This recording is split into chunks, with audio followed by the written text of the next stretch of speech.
Alright, hello dear Aries, welcome to your love reading. I'll be looking into your energy, where they are at, so the other part, and then into the energy that is working towards the connection and one that is more working towards a separation. Okay, and then I'm going to draw some cards in between, some clarifiers, or however you want to call them. That's you, Tower. The Fool on their side, the Sun in the connection, and the Queen of Swords in the separation. That's incredible energies, first off. So yeah, that's pretty amazing. So this is you with Aries energy. This is them. It's an Aquarius card, but they don't have to be an Aquarius. And then we have the Sun, Leo, working towards the connection, and the Queen of Swords, which is actually usually a really good communicator and problem solver, but we have this in the separation, but we'll be looking into it. So what do we get here? The Empress as well. Wow. The Ten of Cups and the Knight of Swords. So we have, I think that's Libra energy. That's really good. So there is something for you happening. And the Tower again at the bottom of the deck. Okay. And Tower is not only bad, right? So I don't know why the Tower as well as the Devil are so demonized in the deck. I do not agree. Yeah, so the Tower is basically, that's the turning point. That's when things that get stuck finally, collapse and get released. That's where when you can move on. That's like kind of the last shedding of the old skin. It comes after the death, after there has been a transformation, after they have been reinstalled certain things, after you've faced your shadows. Then it's kind of, the last big bang before the major arcana as a journey kind of comes to an end to begin a new cycle. But there's something really happening for you that gives you the opportunity to become somebody else. Like, yeah, not really, but to transform yourself. There's something breaking down. It could be just like psychic aspects, not psychic, but like in the psyche aspects, and yeah, with a great release so that you can't pass it by without noticing, which is great, right? Sometimes we can be even a little bit scared that we might miss the big opportunity, but with the Tower energy, we do not miss this opportunity. We absolutely realize what it is and when it comes, and that we're in it, and then, just follow through, basically. So it's a lot about outgrowing things, and when you outgrow, it can also feel like it's a painful process. There is something about letting go. There is something about stepping into something unknown, where you first have to, redefine yourself and also find your orientation.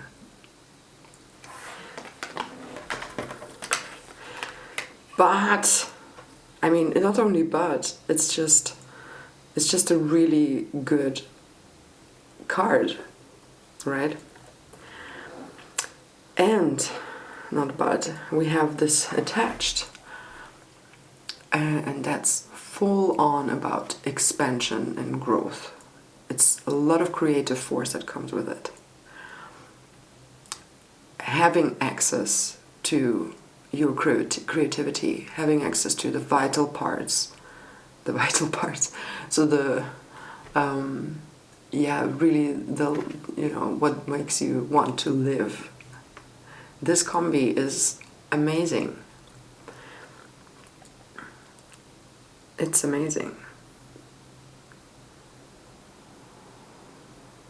Also, when I think about this Tower, it's shedding your skin, right? something's breaking down. Like watering the new brings also fertility to whatever you are. Oh wait, first the fertility is there, then you water it, then it grows. But that's a good ground, this where you're at. That's amazing. So I'm happy. There is soon-ish your birthday coming around, and yeah, so you're in a good place there. All right, I really like this. The center of the reading. I think that's the first time in this round of love readings that this comes across in the center, which is amazing, right? That's how it's supposed to be. And that's the big love, that's the happiness, that's where things are calm and nice, and it's just a big yes to the connection, I would say. And then we have them. Yeah, it's not that bad as well. It's kind of just a little bit. I mean, the Fool of its own, on its own, is nice. It's free spirit. It's looking for adventure, having great trust in life, and daring to take risks, being spontaneous about these things. But it's also, I don't read reversals, but if in the reverse, meaning there is a sense of naivety, you know, to it, and the combination of this here, it's possibly a bit too daring, and the movement is too fast. Like, you can come close to the cliff just to check out what there is, and yeah, being a little bit adventurous. But when you go so fast as the Knight of Swords here on the, you know, I think that's the fastest moving card in the deck. And then I like the energy, yeah, kind of talking about the energy that is the fastest moving. This combi is not, it's kind of making me a little bit wanting to say, slow down, hold back, but they are coming at you. And I don't know what they're exactly doing. I feel like they're presenting themselves anew. Look at me. And they're doing it like full on into your direction, into that connection.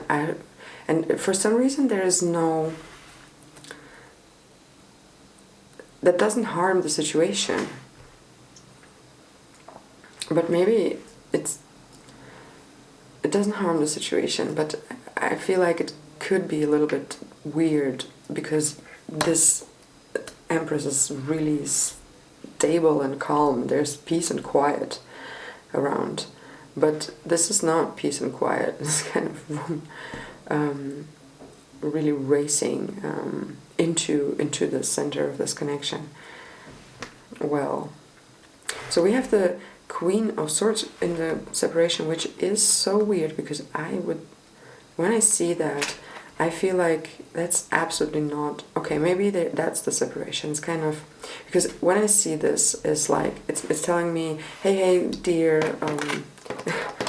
dear Knight, I know who you are. I'm familiar with your energy. I know what you want, but let's keep things smooth and slow down. Come on, we can talk about it. You know, I like the Queen of Swords. It's just the best energy of the day.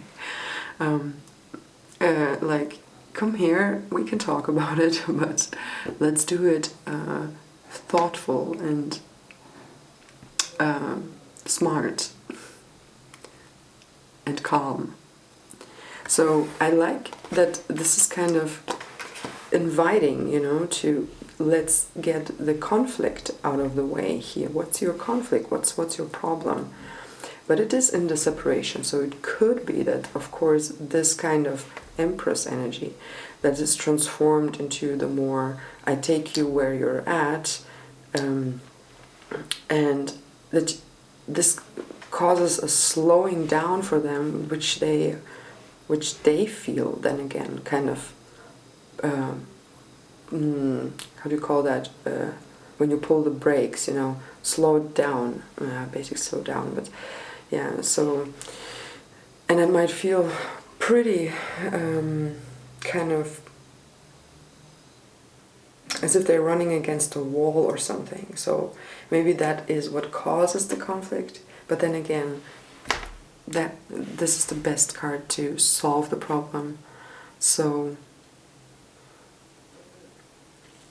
I guess the conflict will just be resolved after all. And I mean, look at this.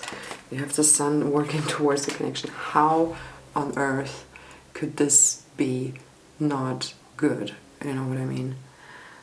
That's absolutely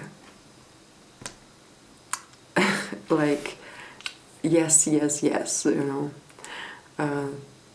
This connection is in line with the source. It's full of joy, or it has the capacity to provide lots of joy, energy and vitality to you both and to the connection itself.